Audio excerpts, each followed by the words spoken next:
there in Videoland. This is me, the greatest masked wrestler of all time, the man with the 21-inch arms, the Masked Maniac. You guys know the Masked Willie. Say hey, Willie. Okay, it's Balls. You're the boss. This is the boss. I'm the Masked Maniac. And the first USA Pro Wrestling shoot video ever is going to be the USA Pro Wrestling Champion, the 3-time USA Pro Wrestling Champion, former ECW superstar, would still be an ECW superstar if the company didn't fold up and disappear into nowhere land. Yeah, no shit. Balls Mahoney. I got you. What's happening, Balls? See, we're close. We're close. Man, one of these days, I'm going to have big arms. We are close personal friends. As a matter of fact, yes, we are. Balls Mahoney is right now in my palatial estate. Somewhere I'm not telling you little peon fans where exactly that is, so all your little family members don't come and peek over my fence. Tell them about the beach. See, we were going to do it at the beach, but there's something like 3 weeks ago. I had to do a public nudity statutes, and the Maniac bailed me out of jail, and so we had to all that stuff aside. All that aside. Let's zoom the camera in. Before we start this, we're going to look at the new Balls Mahoney. Chiseled, ripped to shreds, no baby fat, been going to the gym with Bam Bam Bigelow, Chris Candido, Sonny, Tammy, whatever she calls herself this week, and Jerry the Wall. Check it out. That's right. Every day. In fact, I hit the gym more than them. Anybody who used to know me, I had a gut like about out to here. I'm down about 310. I have actually size, muscle. It's good, and I'm not done yet. You should all be frightened. Hey, all you guys up there at WWE should be frightened. This is only 6 months, okay? Be frightened. Give me 6 more months, see what I look like. All right. Well, enough of the foolish behavior. We're going to start. Enough of the rippling one ab. That's right. Look at that giant I'm ab. the one with the one ab. Yeah, but you got that firm ab. See, I got the greatest ab in the history of wrestling. I got like an ab here and an ab there, and I got like a little ab trying to come out there, and I get the skin now because I lost all that fat, You got a nice solid, like, power drum ab. That's right. That's why you bench 500 pounds. That's right, because I'm the Masked Maniac.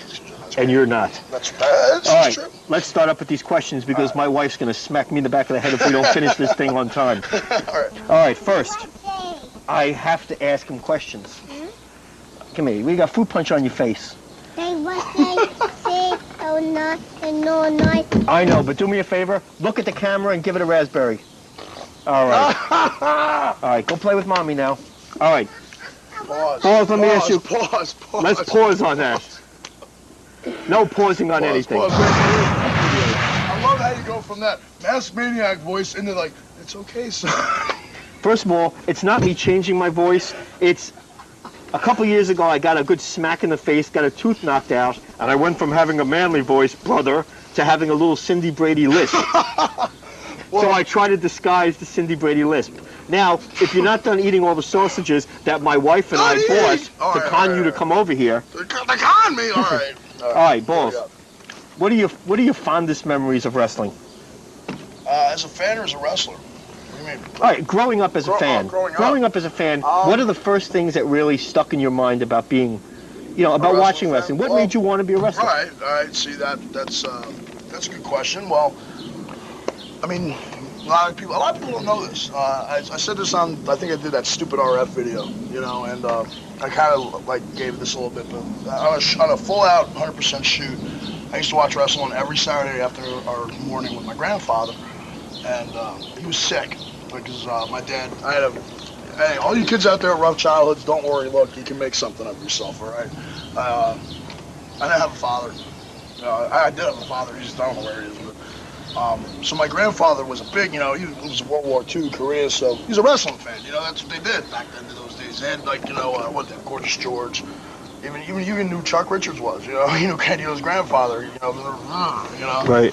So this is the weirdest memory I have of wrestling early. We used to love Ivan Putski, and he got sick, and they had him in a hospital bed in the living room of the house I grew up in. Cool. Ivan Putski got sick? Well, no, my grandfather. Ivan Putski's sick anyway, eating those onions like he does. Yeah, right. But I remember we're watching it, and I always used to say, because I was a big kid, I was, 100 pounds in kindergarten.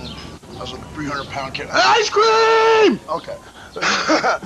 This gets a little sad. I was a 300-pound kid in 7th grade, and But I was a big athletic kid too. It's not like I was just like a big fat kid like Matt Kaufman over there. You know, I had athletics. You know, I played sports.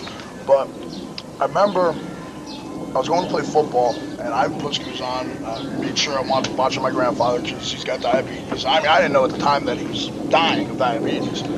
And he's got the hospital bed, and we're watching. He was just turning right over, John, you can do this if you really, really want to. I said, okay, Pop. And I gave him a kiss. I love you. He goes, okay, now go hurt somebody in football. I said, okay, so I'm going to do get dressed. And I hear a siren. I don't know what's going on. I go back out in the living room, and my mom's hysterical. My grandmother's going, breathe, Ed, breathe. And that was the last words he said to anybody. My grandfather died. That's a true story. But, so that's like a weird story. Fond memory? This is weird, because I can thank Mr. Goodman for this. The best memory I have, earliest memory of wrestling, and I'll never forget, I'm sick as a dog. Remember that first fever you had when you were a little kid? Not when you're like 2 or 3. I'm talking like when you're like 10, 11, 12, 13, and you got that 103 and you're hallucinating. That's called VD. Well, at 12, how do you get VD at 12? Well, it's possible nowadays, but messing around with the wrong girls. Well, nowadays, yeah, I hear about that, but back then, no, not VD. But you know what I'm talking about. You know, you're delirious, and all I wanted to do was watch some wrestling, and it was like I'm screaming, I want to watch wrestling, and it's like 12:30 at night, on a school night, I think, and so my mom's just like flickering, and all of a sudden on the Spanish station, I see Santa Claus screw Dusty Rhodes. And of course that was the Kevin Sullivan, Jake the Snake Roberts angle. And I gotta remember, I'm like almost in an acid-induced hallucination state. I have 103.5 degree fever. I should be in the hospital. I'm like, and I'm just quiet. And I'm like, and my mom goes, all right, that's enough. And I grabbed the remote out of her hand. And I just sat in that chair and I was like, don't turn it off. And I finally got my first glimpse of Kevin Sullivan. He's got Fallen Angel with him. And I fell in love at first sight. Who didn't fall in love with Fallen Angel? And was that the fondest, or the? This was the fun. That is like the fondest memory you've had. Well, as watching, no, the fondest memory, I actually wasn't a fan. It was, again, it centers around a death. Me and Candido, we started out just together when we were kids. We were setting up rings, and we were actually working some matches under hoods, not exactly Mass Maniac hoods, but under hoods. And we would get they knew if the ring was there early, we would set it up. The ring crew guys knew we would set the ring up, just us, just to get to the train. And sometimes we'd have problems with certain wrestlers, and that day Bruiser Brody was on the show. Now, of course, I'm watching Florida Championship Wrestling all these years, and NWA, and getting Texas. I mean, my idols were Abdullah, Terry Funk, Bruiser Brody, Kevin Sullivan, of which I've had the opportunity to work with or on shows. Yeah, hold on 1 second. You got ice cream. What kind? I can't eat ice cream. What is this? I don't eat WWF ice cream. Matter of fact, how bad could this be? This stuff hasn't even been sold for 20 years. Well, I guess not. This is a Chris Jericho. I guess it's new. It's new. What's this one? Chris Jericho. You know what? It's hot out. Okay. You calm down, relax.